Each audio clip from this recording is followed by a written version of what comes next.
বন্ধুরা, বলা হয় প্রত্যেক মানুষ তার কর্মের ফল অবশ্যই ভোগ করে। ভালো কাজ করলে পূর্ণ হয়, আর খারাপ কাজ করলে নরকের যন্ত্রণা ভোগ করতে হয়। এই বিষয়ে গরুড় পুরাণে মৃত্যুর পরের ঘটনা, প্রেতলোক আর 84 লক্ষ প্রজাতির বিস্তারিত ঘটনা বর্ণনা করা হয়েছে গরুড় পুরাণে। বন্ধুরা, যদি আপনিও জানতে চান যে মৃত্যুর পর পাপী আত্মাকে কি ভয়ানক শাস্তি দেওয়া হয়, তাহলে অবশ্যই ভিডিওটি শেষ পর্যন্ত দেখুন। বন্ধুরা, গরুড় পুরাণে 4th অধ্যায়ে ভগবান বিষ্ণু বলেছেন, এই সব পাপের কারণেই মানুষ যমলোকের নরকের যন্ত্রণা ভোগ করে, আর এই সব পাপের কারণেই নিক্ষিপ্ত হয় যন্ত্রণাদায়ক বৈতরণী নদীতে। পাখিদের রাজা গরুদের প্রশ্নের উত্তরে ভগবান বিষ্ণু বলেন, যারা শুভর বিরুদ্ধে সর্বদা পাপ কাজে লিপ্ত থাকে তারা একের পর এক নরক যন্ত্রণা ভোগ, একের পর এক দুঃখ ভোগ করতে থাকে। যমলোকে প্রবেশের জন্য রয়েছে 4টি দরজা। ধার্মিক আত্মা পূর্ব, পশ্চিম ও উত্তর দরজা দিয়ে প্রবেশ করে এবং যারা পাপী তাদের দক্ষিণ দরজা দিয়ে নিয়ে যায়। যমলোকে পৌঁছানোর দক্ষিণের দিকটি খুবই কষ্টকর। এই পথে বৈতরণী নদী। পুজ রক্তে ভরা এই বৈতরণী নদীতে পাপী মানুষ ডুবে যায়, অনেক কষ্ট পায়। গরুড় পুরাণে পাপের শাস্তির কথা বিস্তারিতভাবে বর্ণিত হয়েছে। বন্ধুরা, আমাদের ধর্মগ্রন্থে 5টি মহাপাপের কথা বলা আছে। এই মহাপাপের মধ্যে একটি হলো চুরি করা। যদি কেউ অন্যের টাকা লুট করে, টাকা ঠকায়, তাহলে যমদূতেরা তাকে দড়ি দিয়ে বেঁধে নরকে নিয়ে যায়, প্রহার করে, অজ্ঞান না হওয়া পর্যন্ত তাকে মারধর করা হয় এবং জ্ঞান ফেরার পর আবার মারধর করা হয়। বন্ধুগণ, গরুড় পুরাণে বলা আছে যে ব্রহ্মধর্ম ও গাভী হত্যা করে তাকে বৈতরণীর যন্ত্রণা ভোগ করে কঠিন নরক যন্ত্রণা ভোগ করতে হয়। গরুড় পুরাণ।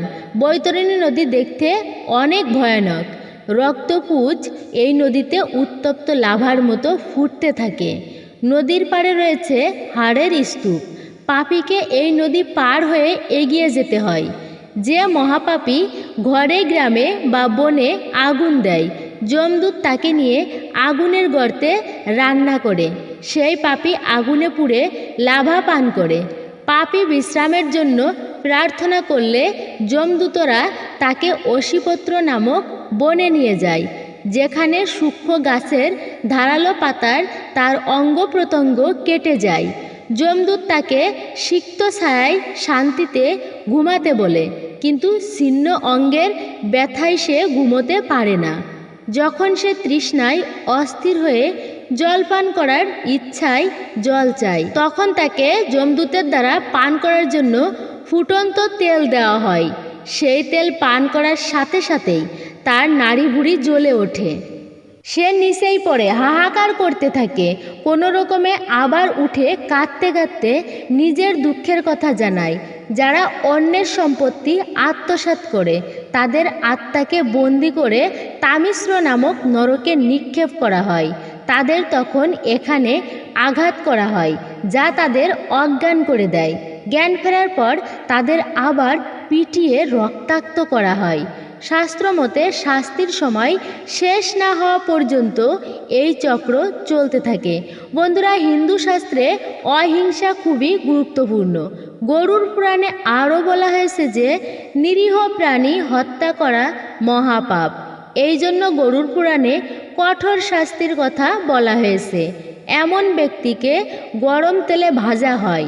আর যারা পশু হত্যা করে তাদের মাংস খায়, তাদের জন্য কঠোর শাস্তি নির্ধারণ করা হয়েছে।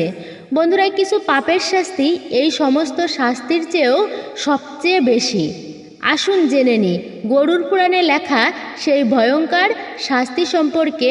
গরুড় পুরাণে এমন ব্যক্তির জন্য একটি অত্যন্ত বিপজ্জনক শাস্তিও নির্ধারণ করা হয়েছে, যে বড়দের অপমান করে বা তাদের ঘর থেকে বের করে দেয়। এমন ব্যক্তিকে আগুনে রান্না করা হয় যতক্ষণ না তার চামড়া উঠে যায়।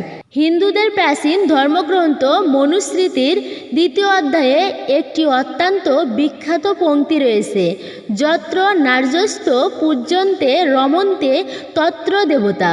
অর্থাৎ যেখানে নারীদের পূজা করা হয়, তাদের সম্মান করা হয়, সেখানে দেবতারা বাস করেন। গরুর পুরাণ অনুসারে যে পুরুষ মহিলাদের সাথে দুর্ব্যবহার করে বা তাদের সাথে প্রতারণা করে তাকে পশু শ্রেণীতে রাখা হয়েছে। এমন ব্যক্তিকে মলমূত্র ও প্রস্রাব ভরা কূপে জাহান্নামে নিক্ষেপ করা হয় এবং তাকে এগুলো খেতে বা পান করতে দেওয়া হয়। বন্ধুরা, আমাদের শাস্ত্র বলে যে স্বামী স্ত্রী যারা একে অপরের অর্থ ভোগ না করা পর্যন্ত একে অপরের সাথে থাকে তাদের মৃত্যুর পরে নরক ভোগ করতে হয়। এই ধরনের লোকেদের নরকে গরম লোহার রড দিয়ে প্রহার করা হয়। গরুর পুরাণ অনুসারে অন্ধ্রমুচ্ছাম নরক এইসব স্বামী স্ত্রীর জন্য যারা একে অপরের শুধুমাত্র লাভ বা ভোগের বস্তু মনে করে। অন্ধ্রমুচ্ছাম নরকে আত্মাকে প্রহার করা হয় এবং এই প্রক্রিয়াটি দীর্ঘকাল ধরে চলে। শুধু তাই নয়, শাস্ত্রে এটাও বলা আছে যে গুরু আমাদের ভালো মন্দের জ্ঞান দেন, তাই গুরুকে পিতা সমান এবং গুরুর স্ত্রীকে মায়ের মর্যাদা দেওয়া হয়। যারা গুরুর স্ত্রী সম্পর্কে খারাপ চিন্তা করে তাদের বলা হয় মহাপাপী। এই ধরনের মানুষকে মৃত্যুর পর জয়ন্তী নামক নরক ভোগ করতে হয়। পক্ষান্তরে যারা অন্যের স্বামী বা স্ত্রীর প্রতি কুদৃষ্টি রাখে মৃত্যুর পর নরকে তাদের অঙ্গ প্রত্যঙ্গে গলিত লোহা ঢেলে প্রহার করা হয়। গরুর পুরাণে আত্মহত্যাকে নিন্দনীয় অপরাধ হিসেবে গণ্য করা হয়েছে, কারণ ধর্ম অনুসারে বহু জন্মের পর মানুষ মানব জীবন লাভ করে থাকে। এমন অবস্থায় তা নষ্ট করাকে বোকামিও অপরাধ বলা হয়েছে। কথিত আছে যে ব্যক্তি আত্মহত্যা করে তার আত্মা আমাদের মাঝেই ঘুরে বেড়ায়, সে স্বর্গ বা নরকে স্থান পায় না, আবার কোনো রূপে জীবনও পায় না। এই ধরনের আত্মা তাদের সময়চক্র সম্পূর্ণ না হওয়া পর্যন্ত আভাস খুঁজে পায় না। তাই আত্মহত্যার পর যে জীবন হয় তা আরও বেদনাদায়ক। গরুর পুরাণে এমন অনেক পাপের কথা বর্ণিত হয়েছে যা করার পর একজন ব্যক্তিকে বৈতরণী নদীর তীব্র কষ্টের সম্মুখীন হতে হয়।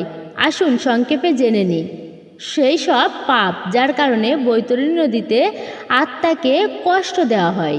গরুর পুরাণ অনুসারে শিশু হত্যাকারী সমস্ত পাপী ব্যক্তি যারা নারী ও গরু হত্যা করে এবং গর্ভপাত ঘটায় তারা বৈতরণী নদীতে পড়ে।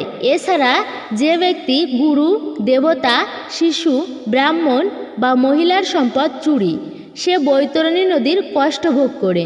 যে ব্যক্তি ঋণ নেওয়ার পর ফেরত দিতে আসে না, বিশ্বাসঘাতক যে বিষ খাওয়িয়ে হত্যা করে, যে বিদ্বেষের কারণে ভালো পরিবারে জন্ম নেওয়া তার গুণী স্ত্রীকে ত্যাগ করে, এছাড়া মা বাবা ও গুরুকে অপমানকারী মানুষ বৈতরণীতে ডুবে যায়। যাদের হাজার গুণ থাকা সত্ত্বেও ভালো পুরুষদের দোষারোপ করে, উপেক্ষা করে, তারাও বৈতরণীতে ডুবে যায়। প্রিয় বন্ধুরা, আশা করি আপনারা বুঝতে পেরেছেন যে পাপীদের কি 5টি ভয়ানক শাস্তি দেওয়া হয়। আর আপনি যদি এই বিষয়গুলো বুঝতে পারেন তাহলে ভিডিওতে একটি লাইক দিন এবং কমেন্ট বক্সে জয় শ্রীকৃষ্ণ লিখতে একদমই ভুলবেন না। আমাদের চ্যানেলে আপনি যদি এই প্রথমবার এসে থাকেন তাহলে চ্যানেলটি অবশ্যই সাবস্ক্রাইব করুন এবং পাশে থাকার নোটিফিকেশন বেল বাটনটি প্রেস করে রাখুন, যাতে আমাদের ভিডিও আপলোড করার সাথে সাথে আপনাদের কাছে সঙ্গে সঙ্গে এর নোটিফিকেশন পৌঁছে যায়।